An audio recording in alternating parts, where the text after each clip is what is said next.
হাজার হাজার বছর আগে শক্তিশালী এক রাজা ছিল, যার নাম ছিল ফেরাউন। সে ছিল রামেসিস দ্বিতীয় নামে পরিচিত এক অহংকারী শাসক। তার শক্তি এতটাই বেশি ছিল যে সে নিজেকেই সবচেয়ে বড় প্রভু বলে দাবি করত। তার রাজ্য ছিল বিশাল, তার সৈন্য ছিল অসংখ্য, আর তার সামনে কেউ কথা বলার সাহস পেত না।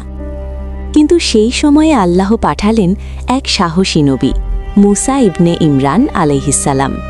তিনি ফেরাউনের সামনে দাঁড়িয়ে বললেন, হে ফেরাউন, তুমি সীমা অতিক্রম করেছ। মানুষকে অত্যাচার করো না, একমাত্র আল্লাহর ইবাদত করো। ফেরাউন হেসে উঠল, তার চোখে ছিল অহংকারের আগুন। সে বলল, মুসা, তুমি কি জানো না আমি কে? আমি এই দেশের সর্বশক্তিমান। সে শুধু মুসা আলাইহিসসালামকে অস্বীকার করল না, বরং তার অনুসারীদের ওপর নির্যাতন আরও বাড়িয়ে দিল। নিরীহ মানুষদের হত্যা করা হলো, শিশুদের পর্যন্ত রেহাই দেওয়া হলো না। তবুও মুসা আলাইহিসসালাম আল্লাহর ওপর ভরসা রেখে মানুষদের সত্যের পথে ডাকতে থাকলেন।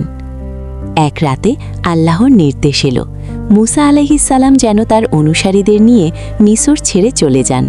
অন্ধকার রাত, চারদিকে নিস্তব্ধতা, আর হাজারো মানুষ নিয়ে মুসা আলাইহিসসালাম যাত্রা শুরু করলেন। ভোর হতেই ফেরাউন খবর পেল তার দাসরা পালিয়ে গেছে। তার চোখ রাগে লাল হয়ে উঠল। সে তার বিশাল সৈন্যবাহিনী নিয়ে তাদের পিছু নিল। ঘোড়ার শব্দে কাঁপতে লাগল মাটি।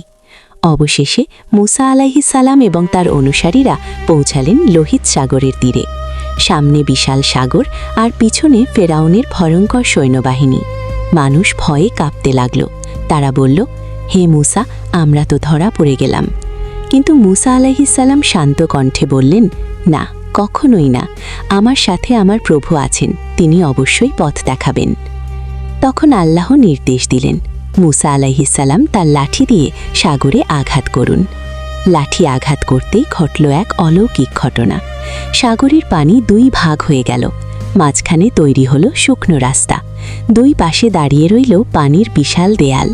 মুসা আলাইহিসসালাম এবং তার অনুসারীরা সেই পথ দিয়ে নিরাপদে পার হয়ে গেলেন। ফেরাউন এই দৃশ্য দেখেও অহংকার ছাড়ল না। সে চিৎকার করে বলল, তাদের পিছু নাও।